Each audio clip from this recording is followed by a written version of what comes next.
नमस्कार, मैं doctor DK. Singh, assistant professor, department of commerce, government Pataleshwar college Mussoorie. आज के इस वीडियो लेक्चर में आप सभी का स्वागत करता हूं। प्रत्येक व्यवसाय का मुख्य उद्देश्य अधिकतम लाभ कमाना होता है, अतः प्रत्येक संस्था यह प्रयत्न करती है कि उसके द्वारा अर्जित लाभ न केवल निरपेक्ष रूप से अधिक हो, बल्कि सापेक्ष दृष्टि से भी अधिक हो। दिए गए विनियोग से प्रत्यय कमाने की योग्यता या कुशलता लाभदायकता कहलाती है, और वे अनुपात जो लाभदायकता का माप करते हैं लाभदायकता अनुपात कहलाते हैं। लाभदायकता अनुपातों को दो वर्गों में रखा जा सकता है, एक बिक्री पर आधारित लाभदायकता अनुपात और दूसरा पूंजी या विनियोग पर आधारित लाभदायकता अनुपात। आज हम बिक्री पर आधारित लाभदायकता अनुपात जैसे gross profit ratio, net profit ratio, operating ratio, operating profit ratio तथा एक्सपेंसेस रेशियो द्वारा एक संस्था के बिक्री पर आधारित लाभदायकता अनुपातों का मूल्यांकन एवं विश्लेषण करना सीखेंगे। तो चलिए प्रारंभ करते हैं आज का वीडियो लेक्चर।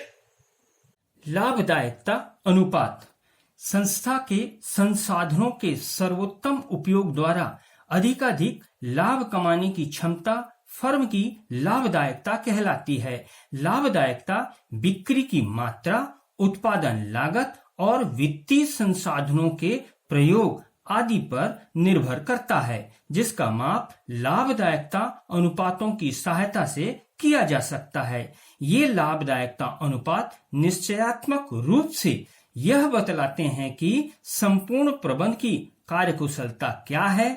इन्हें सामान्यतः प्रतिशत के रूप में निकाला जाता है।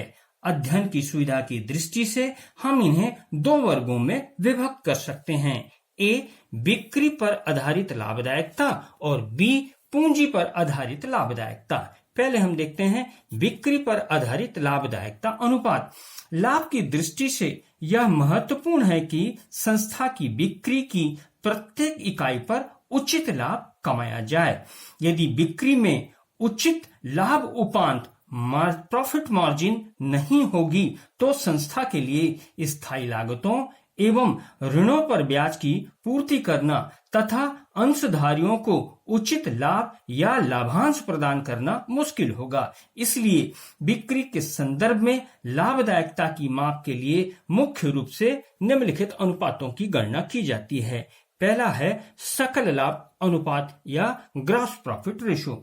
यह अनुपात सकल लाभ और शुद्ध बिक्री में संबंध स्पष्ट करता है, जो कि प्रायः प्रतिशत के रूप में प्रकट किया जाता है। सूत्र के रूप में gross profit ratio equal to gross profit upon net sales into 100। इस प्रकार इस अनुपात के दो मुख्य घटक हैं, ग्रॉस प्रॉफिट या सकल लाभ और दूसरा नेट सेल्स या शुद्ध विक्रय। ग्रॉस प्रॉफिट से आशय शुद्ध विक्रय में बेचे गए माल की लागत घटाकर ज्ञात की गई राशि से है, अर्थात gross profit equal to sales minus cost of good sold से है। यहाँ कास्ट ऑफ गुड सोल्ड से आशय opening stock plus purchase plus direct expenses minus closing stock से है।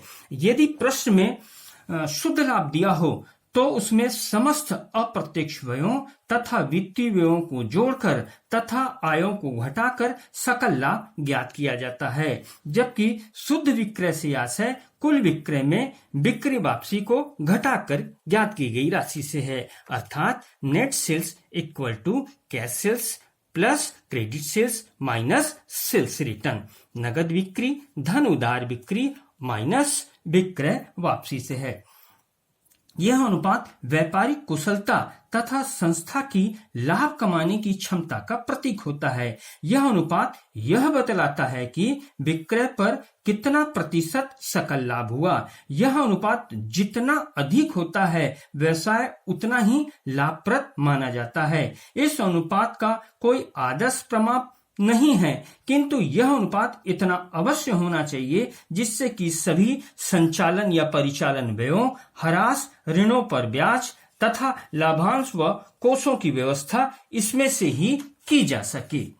दूसरा महत्वपूर्ण अनुपात है बिक्री पर आधारित, वो परिचालन अनुपात ऑपरेटिंग रेशियो। यह अनुपात परिचालन लागतों और शुद्ध बिक्री में संबंध स्पष्ट करता है।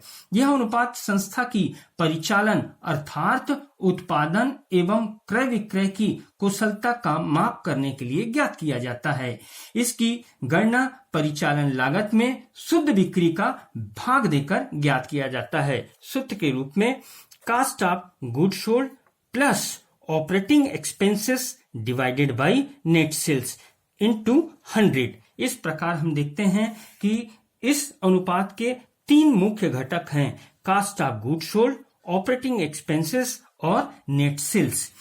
Cost of good sold plus operating expenses equal to operating cost भी होता है, अर्थात बेचे गए माल की लागत में यदि परिचालन व्ययों को जोड़ दिया जाए तो इस प्रकार ज्ञात की गई राशि परिचालन लागत कहलाती है। तो सूत्र के रूप में हम इसे ऐसा भी कह सकते हैं, operating cost divided by net sales into 100।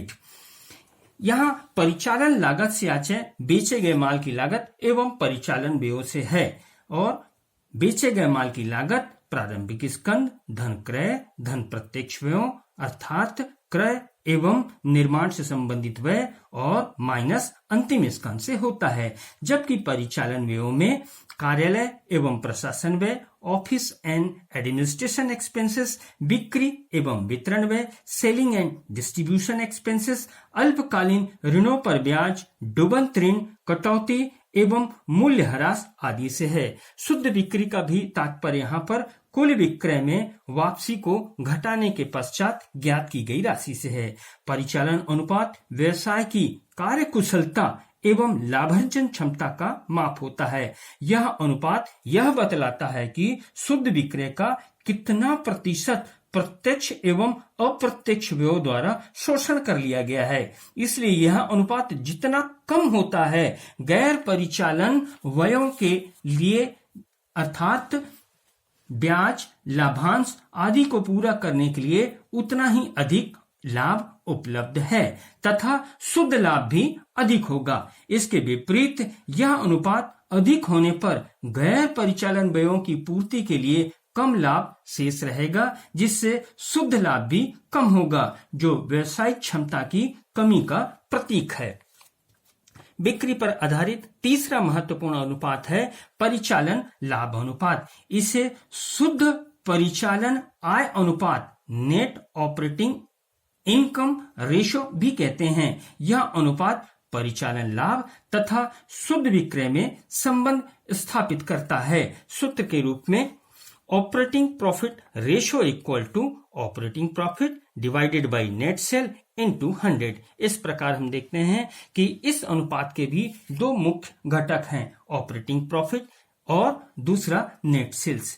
यदि प्रश्न में सकल लाभ दिया हो, ग्रॉस प्रॉफिट दिया हो, तो ऑपरेटिंग प्रॉफिट इक्वल टू होता है gross profit plus operating income minus operating expenses से है। परिचालन लाभ बराबर सकल लाभ धन परिचालन आय ऋण परिचालन व्यय से है। और यदि प्रश्न में शुद्ध लाभ दी गई है तो ऑपरेटिंग प्रॉफिट इक्वल टू होता है net profit minus non operating income plus operating expenses. और यहाँ पर शुद्ध विक्रय का अर्थ है कुल विक्रय में विक्रय वापसी की राशि घटाने के पश्चात ज्ञात की गई राशि से है।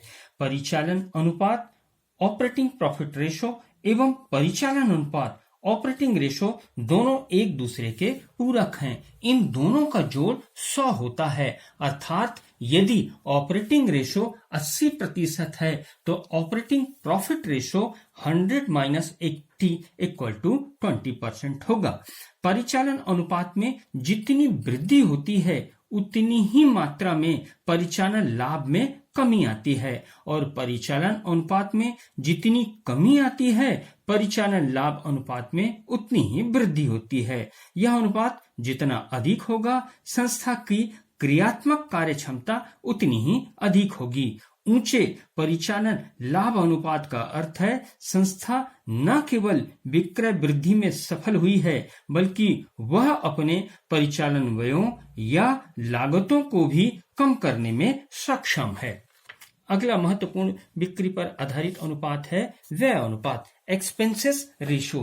परिचालन अनुपात संपूर्ण व्यवसाय की क्षमता का ज्ञान कराता है, जबकि कभी कभी उत्पादन लागत व परिचालन व्ययों के प्रत्येक अंक के विश्लेषण द्वारा व्ययों में बचत या अपव्यय की जानकारी आवश्यक हो जाती है। इसलिए उत्पादन लागत और परिचालन की प्रत्येक मद का बिक्री से संबंध स्थापित करने के लिए व्यय या एक्सपेंसेस अनुपात की गणना की जाती है। इसके लिए प्रत्येक व्यय की राशि में शुद्ध विक्रय का भाग दिया जाता है। सामान्यतः निम्न व्यय अनुपातों की गणना की जाती है।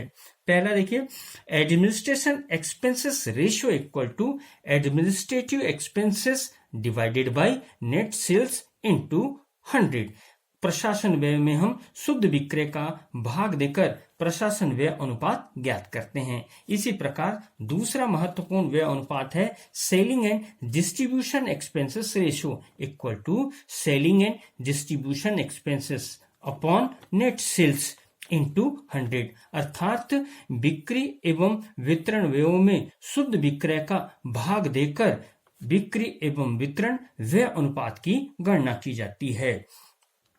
अगला महत्वपूर्ण व्यय अनुपात है financial expenses ratio, financial expenses divided by net sales into 100। वित्तीय व्ययों में शुद्ध विक्रय का भाग देकर वित्तीय व्यय अनुपात ज्ञात किया जाता है। इसी प्रकार से देखिए, non operating expenses ratio equal to non operating expenses divided by net sales into 100। व्यय अनुपातों से व्यवसाय की प्रबंधकीय कुशलता एवं लाभार्जन क्षमता का ज्ञान होता है। इन अनुपातों की पिछले अनुपातों या प्रबंध द्वारा निर्धारित मानक या प्रमाप अनुपातों से तुलना की जाए तो व्यय की प्रत्येक मद में बचत या अतिव्यय की जानकारी प्राप्त हो जाती है। व्यय अनुपातों का निर्वचन करते समय यह ध्यान रखना चाहिए कि कुछ स्थिर व्यय बिक्री वृद्धि होने पर घटेंगे तथा परिवर्तनशील व्यय स्थिर रहेंगे।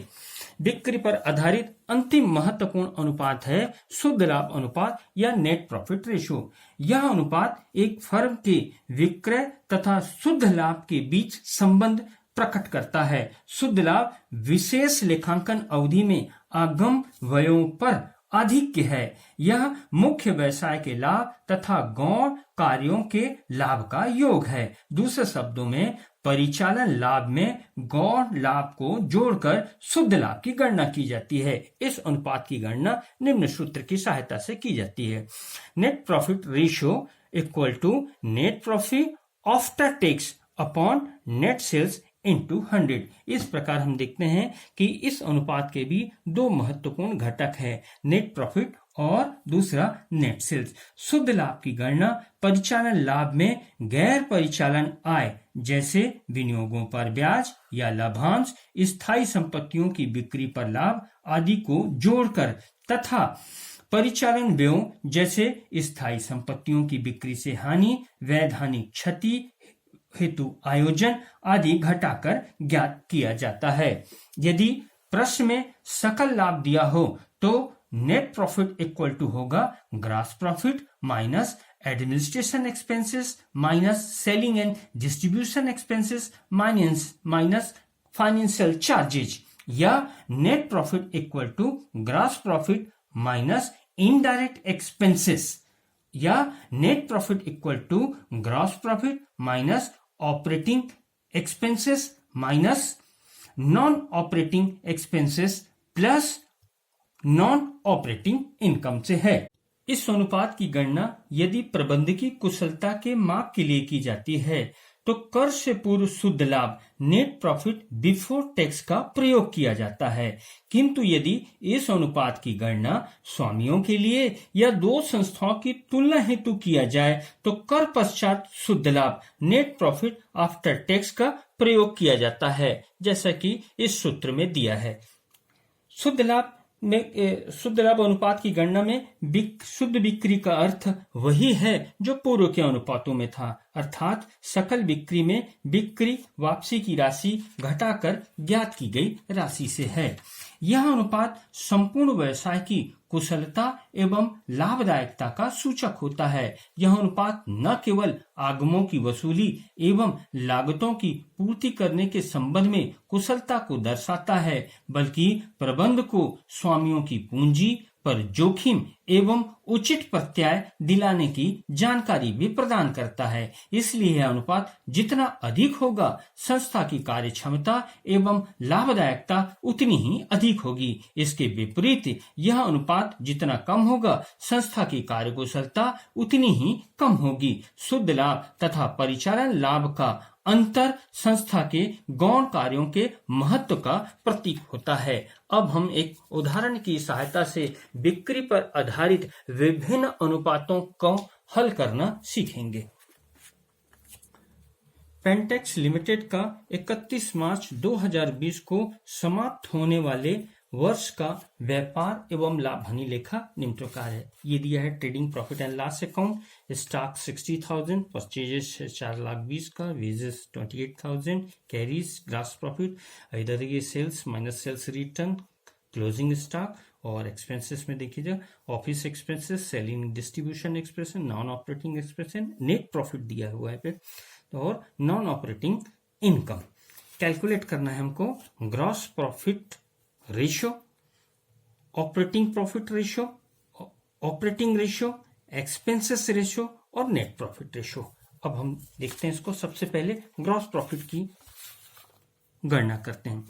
हमें पता है ग्रॉस प्रॉफिट इक्वल टू होता है, gross profit ratio equal to होता है gross profit divided by net sales into 100।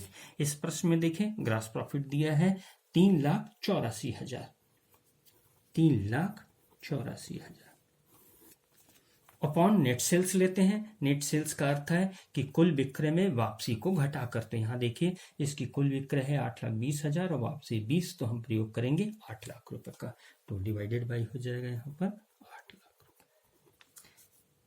Into 100। बिक्री पर आधारित समस्त लाभदायकता अनुपातों की गणना हम प्रतिशत के रूप में कहते हैं, इसलिए सारे इसमें हम क्या है 100 का गुणा करेंगे।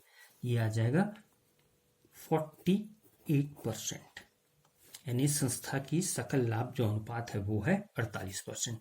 दूसरा हम देखते हैं परिचालन लाभ अनुपात, ऑपरेटिंग प्रॉफिट रेशियो। तो operating profit ratio equal to होता है operating profit divided by net sales into 100। तो सबसे पहले हम कैलकुलेट करते हैं ऑपरेटिंग प्रॉफिट। हमें पता है ऑपरेटिंग प्रॉफिट, यदि हम नेट प्रॉफिट हमको पता हो तो net profit plus non operating expenses minus non operating income. तो फिर देखते हैं नेट प्रॉफिट दिया है 2,81,200, 2,81,200 plus non operating expenses. Non operating expenses यहां हम देखते हैं वो है 3,400 माइनस नॉन ऑपरेटिंग इनकम। तो नॉन ऑपरेटिंग इनकम हम देखते हैं वो है 4,600। तो 2,81,200 में प्लस करेंगे 3,400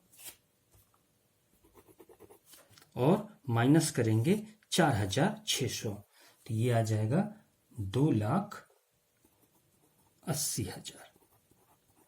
इस प्रकार देखते हैं कि ऑपरेटिंग प्रॉफिट हो गया 2,80,000 और नेट सेल्स वो हमको पता है कि नेट सेल्स कितना है 8 लाख रुपए का, नेट सेल्स 8 लाख रुपए का इंटू 100, तो ये आ जाएगा 35%, 35%। अब तीसरा हम देखते हैं परिचालन अनुपात, ऑपरेटिंग रेशियो। तो ऑपरेटिंग रेशियो इक्वल टू होता है cost of goods sold plus operating expenses divided by net sales into 100। हमको पता है कि कास्ट ऑफ गुड्स सोल्ड में यदि ऑपरेटिंग एक्सपेंसेस हम प्लस कर दें तो ये कहलाता है ऑपरेटिंग कास्ट। तो पहले हम कैलकुलेट करते हैं कास्ट ऑफ गुड्स सोल्ड। तो हमको पता है कास्ट ऑफ गुड्स सोल्ड होता है opening stock plus purchase plus direct expenses minus closing stock. तो यहां हम देखते हैं ओपनिंग स्टॉक है हमारा 60,000 प्लस परचेज हम देखते हैं ये है 4,20,000, प्लस एक्सपेंसेस देखते हैं, डायरेक्ट एक्सपेंसेस में वेजेस मजदूरी दी गई है, ये कितने का है 28,000, तो ये प्लस 28,000, प्लस देखते हैं कैरीज इनवर्ड दिया हुआ है, ये कितने का है 8,000, तो यहाँ पर भी प्लस करेंगे 8,000 और माइनस करते हैं क्लोजिंग स्टॉक, तो क्लोजिंग स्टॉक दिया हुआ है वो कितने का है 1 लाख, तो माइनस करेंगे यहाँ पर हम 1 लाख, तो 60,000 plus 4,20,000 plus 28,000 plus 8,000 minus 1 lakh, यदि हम ऐसा करें तो ये आएगा 4,16,000। और दूसरा हमको चाहिए ऑपरेटिंग एक्सपेंसेस कैलकुलेशन करेंगे। देखिए क्या क्या ऑपरेटिंग, ऑफिस एक्सपेंसेस, ये ऑपरेटिंग एक्सपेंसेस है 48,000 plus selling and distribution expenses, ये भी ऑपरेटिंग एक्सपेंसेस 56,000। और तीसरा वह प्रश्न स्पष्ट है कि ये नॉन ऑपरेटिंग एक्सपेंसेस, इसलिए इसको हम गणना में शामिल नहीं करेंगे, तो 48,000 प्लस 56,000 इक्वल टू होगा 1,04,000। तो यहाँ पर देखिए दोनों चीज पता चल गया हमको, जो है कि कास्ट ऑफ गुड सोल्ड वो कितना है 4,16,000 और ये ऑपरेटिंग एक्सपेंसेस आया है वो है 1,04,000।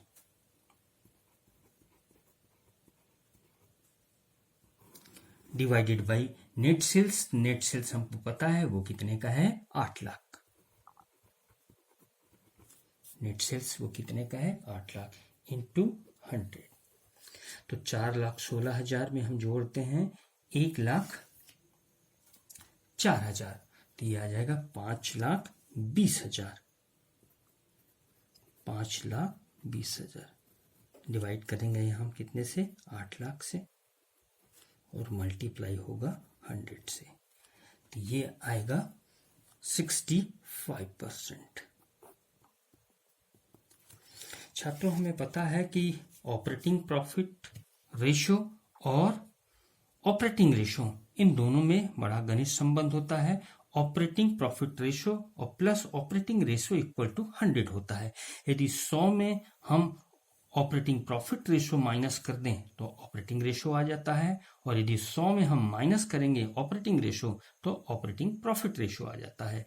यदि 100 में हम माइनस करते हैं 35 तो ऑपरेटिंग रेशो होना चाहिए 65, या हम देखते हैं ये क्या है 65,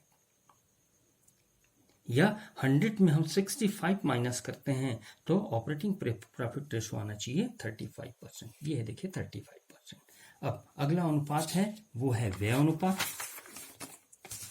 यहां देखिए ऑफिस एक्सपेंसेस है, सेलिंग एंड डिस्ट्रीब्यूशन एक्सपेंसेस है और नॉन ऑपरेटिंग एक्सपेंसेस है। इन तीनों व्यय का अनुपात निकालेंगे। सबसे पहले हम निकालते हैं जो है office expenses. Office expenses ratio equal to होगा office expenses divided by net sales into 100। अब हम देखते हैं ऑफिस एक्सपेंसेस है 48,000 डिवाइडेड बाय नेट सेल्स है 8 लाख रुपए का,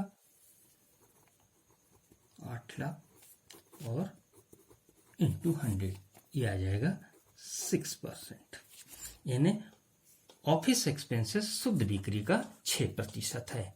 दूसरा व्यय अनुपात है सेलिंग एंड डिस्ट्रीब्यूशन एक्सपेंसेस।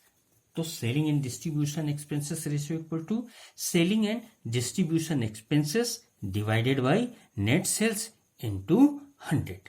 तो यहां हम देखते हैं सेलिंग एंड डिस्ट्रीब्यूशन एक्सपेंसेस वो कितना है 56,000 डिवाइडेड बाय नेट सेल्स कितने का है 8 लाख का, 8 लाख और मल्टीप्लाई कितना करेंगे हम 100 से, तो ये आएगा 7%। इसका अर्थ ये हुआ कि बिक्री एवं वितरण व्यय बिक्री का 7% है। और अगला व्यय अनुपात देखते हैं हम नॉन ऑपरेटिंग एक्सपेंसेस, वो कितना है आपका 3,400। तो non operating expenses ratio equal to non operating expenses divided by net sales into 100। तो नॉन ऑपरेटिंग एक्सपेंसेस वो यहाँ हम कैलकुलेट करते हैं, कितना है वो 3,400। 3,400 डिवाइडेड बाय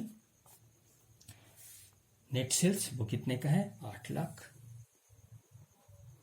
और मल्टीप्लाई करेंगे 100 से, तो यह आ जाएगा 0.425%। यानी गैर परिचालन व्ययों का बिक्री से जो अनुपात है वो क्या है 0.425%। इसी प्रकार से यदि कोई और भी व्यय दिए रहते हैं तो उनका भी हम शुद्ध विक्रय से प्रतिशत निकाल सकते थे। अब हम यहाँ पर अंतिम बिक्री पर आधारित लाभ अनुपात की गणना करेंगे, शुद्ध लाभ अनुपात की गणना। तो net profit ratio equal to होता है net profit divided by sales into 100।